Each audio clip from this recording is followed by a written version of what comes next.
Oke, bismillahirrahmanirrahim. Assalamualaikum warahmatullahi wabarakatuh. Halo semuanya, salam sejahtera untuk kita semua.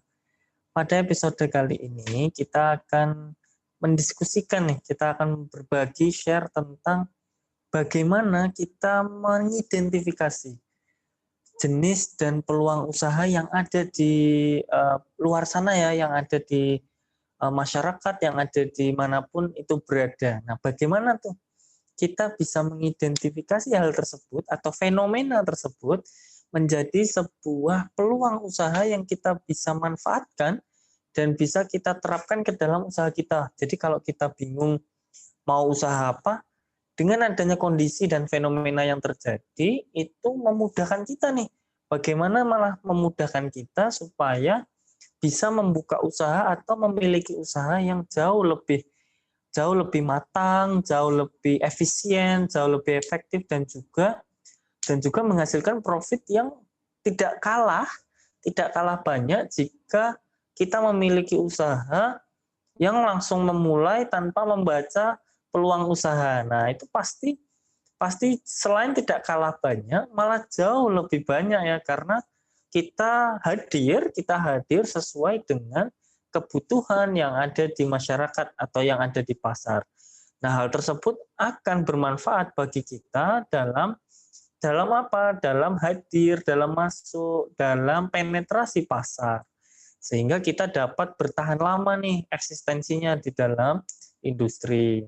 Jadi teman-teman bila ingin membuka usaha atau ingin mengembangkan usaha, maka sangat penting untuk mengidentifikasi berbagai macam jenis-jenis dan juga peluang usaha yang ada. Jadi peluang usaha ini tidak hanya bermanfaat bagi dia yang punya usaha baru, tapi bagi mereka juga yang ingin mengembangkan usaha, maka juga harus membaca potensi usaha apalagi yang bukan bukan ini ya menambah lini produk ya, tapi menambah haluan atau menambah jenis jenis produk yang dihasilkan. Misalnya awalnya jualan buku, sekarang ditambah jadi jualan selimut misalnya, atau jualan printer, jadi nggak jualan buku, jualan printer, atau jualan sampul buku atau yang lainnya. Jadi merambah jenis bisnis yang lain. Nah, itu juga perlu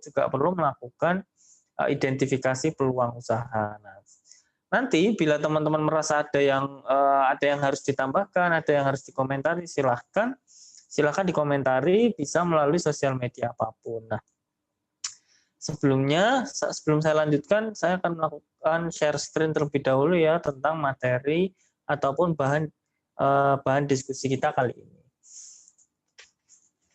Nah, terkait dengan memulai usaha, baik itu baru ataupun melakukan pengembangan, sangat penting ya bagi kita untuk menyeimbangkan keinginan kita untuk berwirausaha dan juga ketersediaan peluang usaha yang ada di pasar.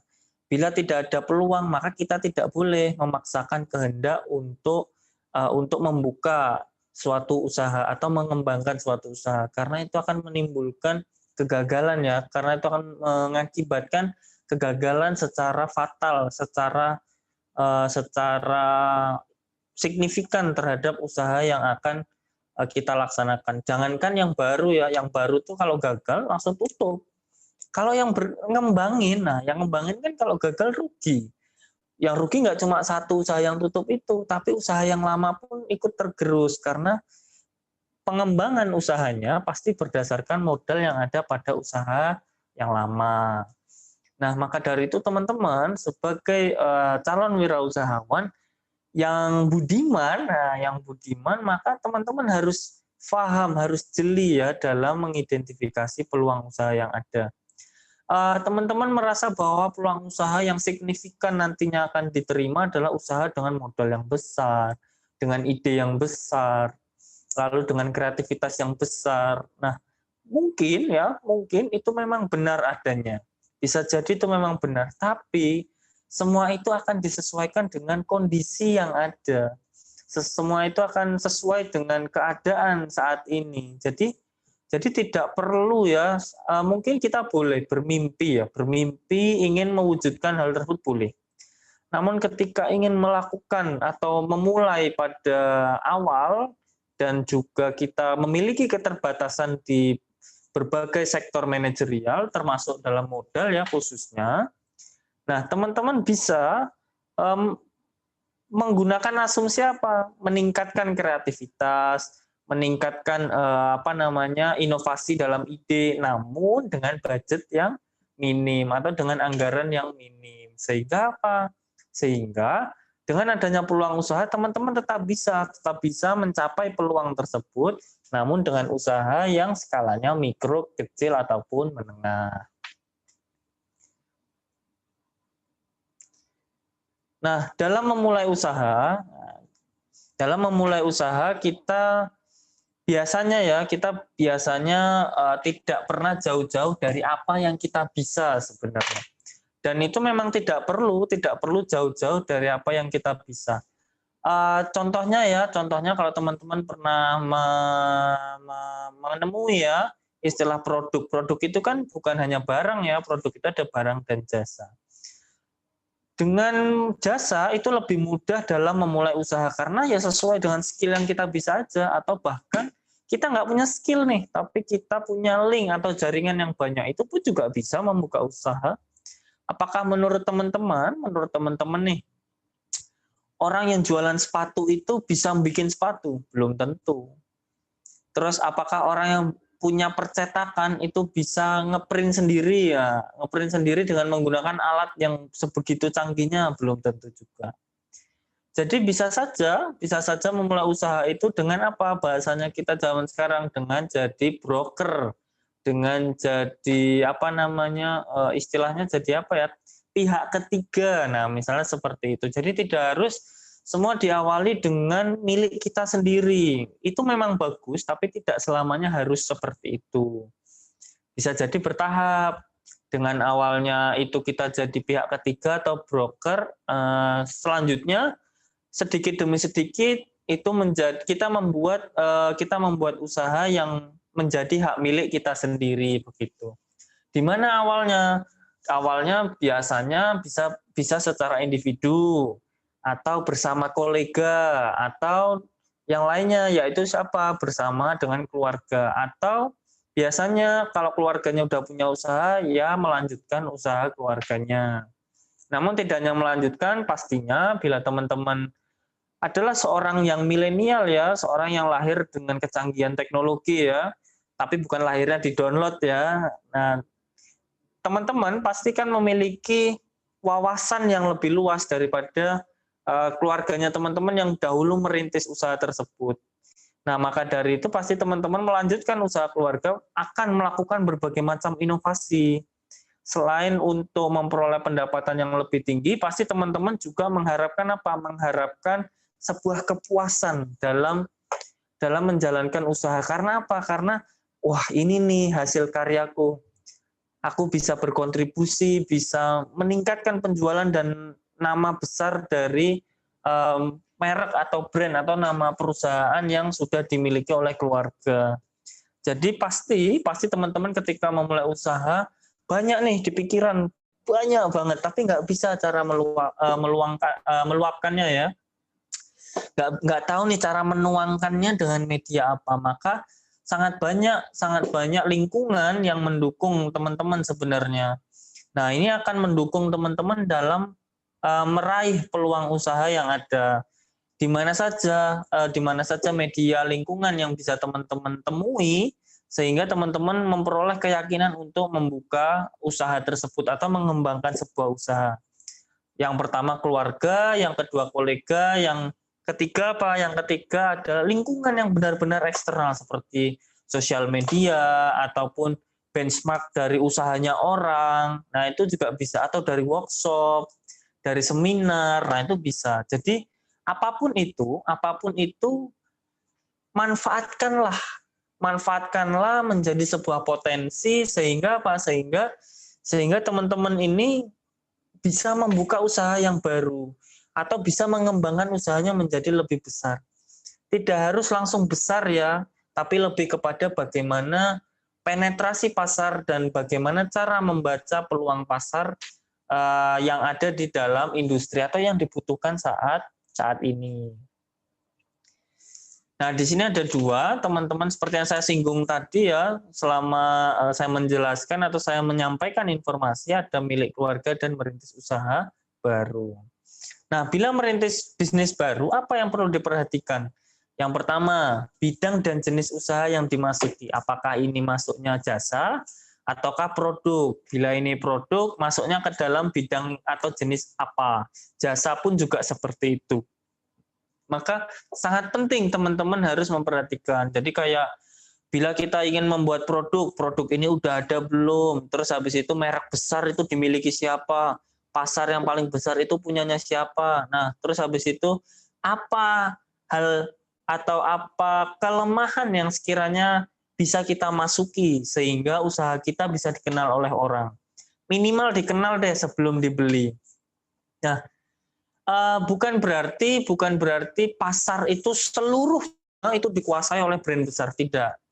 Pasti ada slot yang bisa teman-teman masuki untuk memulai bisnis. Maka di sini disampaikan teman-teman sebagai calon pengusaha itu harus memahami atau memperhatikan bidang apa dan jenis usaha apa yang akan dimasuki. Sehingga nantinya teman-teman tidak salah dalam menangkap sebuah peluang. Misalnya peluang di luar, peluang di pasaran sedang gencar-gencarnya apa? Sedang gencar-gencarnya ingin menaikkan produk lokal dengan fashion. Contohnya apa? Sepatu. Nah, tapi teman-teman merasa bahwa yang dibutuhkan adalah bidang fashion saja, tapi tidak secara fokus. Padahal yang dibutuhkan pasar adalah secara fokus. Tadi apa? Sepatu.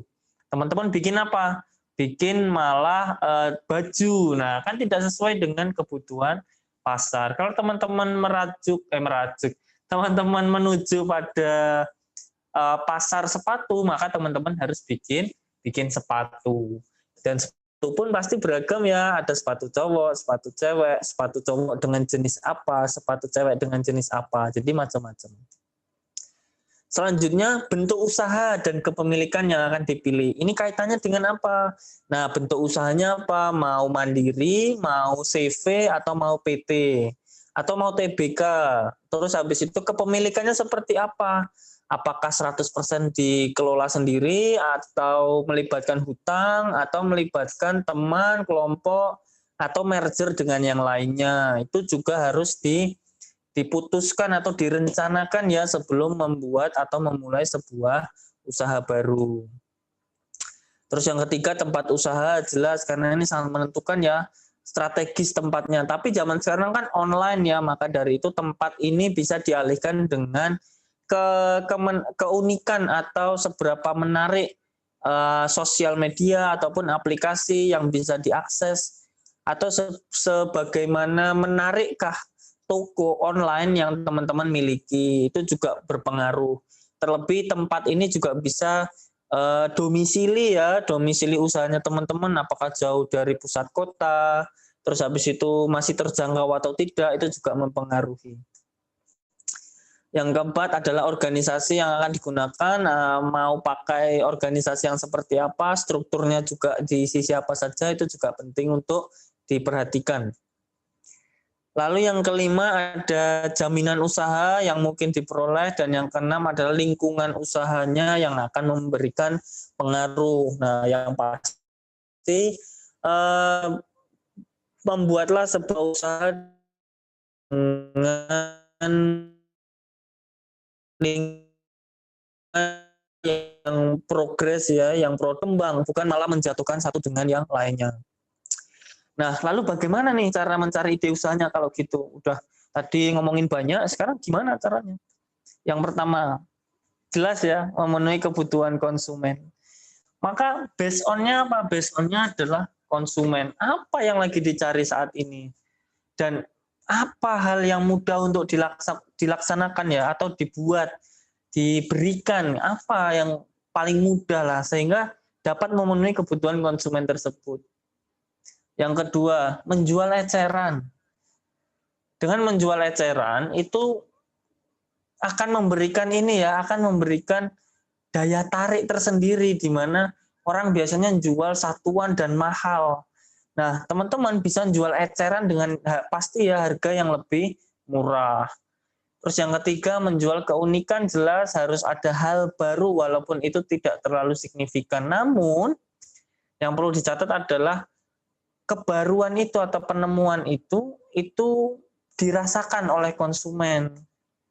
Terus yang keempat ada duplikasi usaha ya, semakin susah usahanya teman-teman untuk ditiru, maka itu adalah usaha yang semakin bagus. Jadi sangat penting ya untuk memperhatikan bagaimana usaha ini nantinya peluangnya untuk diduplikasi oleh orang. Jangan sampai terlalu mudah untuk disaingi ya. Pastikan itu bagaimana caranya itu susah untuk ditiru. Yang keenam, menjual keterampilan. Jelas harus kaitannya dengan jasa ya. Kaitannya dengan jasa, maka keterampilan yang diberikan tidak bisa main-main. Harus memberikan kinerja yang 100% ya. Kalau bisa 110. Jangan di bawah itu, karena fokusnya adalah bagaimana teman-teman menumbuhkan kepuasan, bukan cuma nyari untung ya. Terus yang terakhir membuka usaha pelatihan. Ini penting loh ternyata. Pelatihan itu kan sertifikasi ya, ada sertifikasi. Dan itu tuh jasa yang menarik gitu. Kita ngisi, kita dibayar, kita yang ngadain. Dan itu asik pasti. Jadi teman-teman kalau misalnya suka ngomong, terus habis itu pinter, suka ngomong, punya skill, meyakinkan seseorang, nah itu bisa tuh ngambil sertifikasi tentang pelatihan apa gitu. Nah, terus teman-teman buka pelatihan sendiri, jadi konsultan, jadi pembicara, jadi motivator. Nah, itu bisa sangat-sangat potensial. Apalagi misalnya teman-teman mungkin diawali dengan mengikuti pelatihannya ya malahan. Jadi kayak, wah gimana ya caranya jadi orang itu kok bisa ngisi dan sebegitu meyakinkannya. Nah, maka teman-teman juga bisa melakukan hal tersebut. Terus selanjutnya adalah tentang menjual barang koleksi ya, misalnya di rumah atau dimanapun itu udah ada barang-barang yang masih bagus terawat, namun tidak digunakan atau dimanfaatkan. Nah itu bisa menjadi peluang. Ini barang antik loh, ini sejarahnya bla bla bla bla, harganya naik, bisa itu. Terus selanjutnya membuka kantor konsultan tadi bisa, ini jasa. Bisnis MLM, nah, kalau teman-teman merasa MLM itu buruk, sebenarnya lebih ke praktek oknum ya. Nah MLM ini kan ada skemanya tersendiri dan niatnya adalah bukan untuk berbohong ya. Kalau teman-teman menjanjikan sesuatu dan itu tidak ada buktinya, nah itulah yang membuat kemasan MLM ini terkesan jelek ya. Mungkin karena terkesan jelek maka banyak dihindari, namun buktinya banyak kan teman-teman menemui banyak bisnis MLM yang masih ada. Nah, itu karena penerapannya sesuai dengan sebagaimana mestinya MLM ya. Sistem kerjanya seperti apa. Nah, itu karena sesuai. Bila tidak sesuai maka pasti terjadi penyelewengan dan image-nya akan menjadi buruk. Membeli waralaba atau franchise itu juga salah satu peluang usaha ya yang bisa teman-teman terapkan dengan biaya mungkin yang cukup mahal, namun teman-teman tidak perlu berpikir keras atau tidak perlu berpikir lama dalam memulai sebuah usaha, karena sudah ada sistemnya, sudah ada sudah ada kontraknya, jadi teman-teman tinggal beli nama saja, udah terus tinggal jalan, gitu aja. Lebih enak. Memang lebih enak, hanya saja biayanya lebih mahal.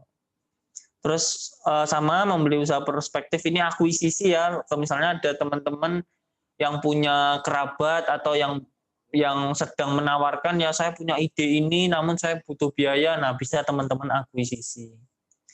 Terus membeli usaha sekarat itu lebih kepada perusahaan yang sebenarnya udah jalan, terus mau collab, terus teman-teman akuisisi, teman-teman bayari hutang-hutangnya, terus mulai beroperasi lagi. Terus ada juga membuka lokasi, membuka usaha bersama. Zaman sekarang joinan ya, bahasanya joinan gitu. Jadi biayanya juga lebih murah. Ada juga kalau teman-teman penemui pasti ya mall-mall gitu ya, teman-teman membeli lahan ya, membeli lahan.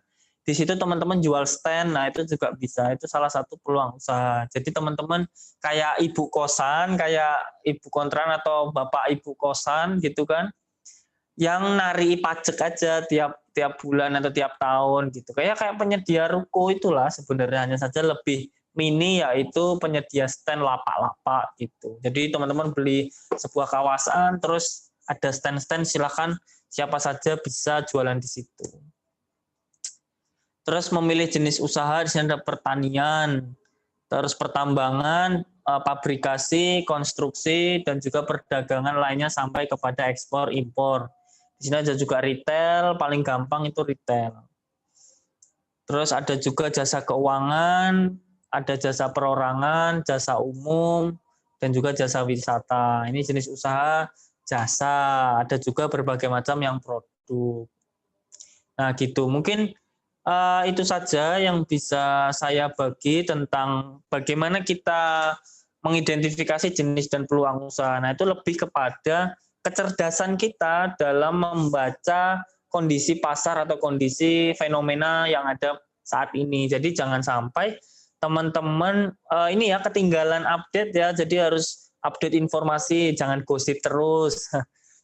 Mungkin bisa ya gosip itu ini ya, akun sosial media itu kan sekarang bisa dipakai sebagai ladang usaha. Nah, teman-teman bisa manfaatkan sosial media itu termasuk jasa untuk menghasilkan pundi-pundi pendapatan atau pundi-pundi uang. Nah, itu bisa manfaatkan sosial media sebaik mungkin dengan dengan memanfaatkan skill, dengan adanya sosial media menjadikan sebuah ladang usaha baru bagi teman-teman, dan itu sangat-sangat prospeknya sangat positif ya dan progres.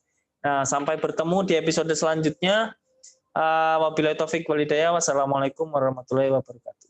Bye.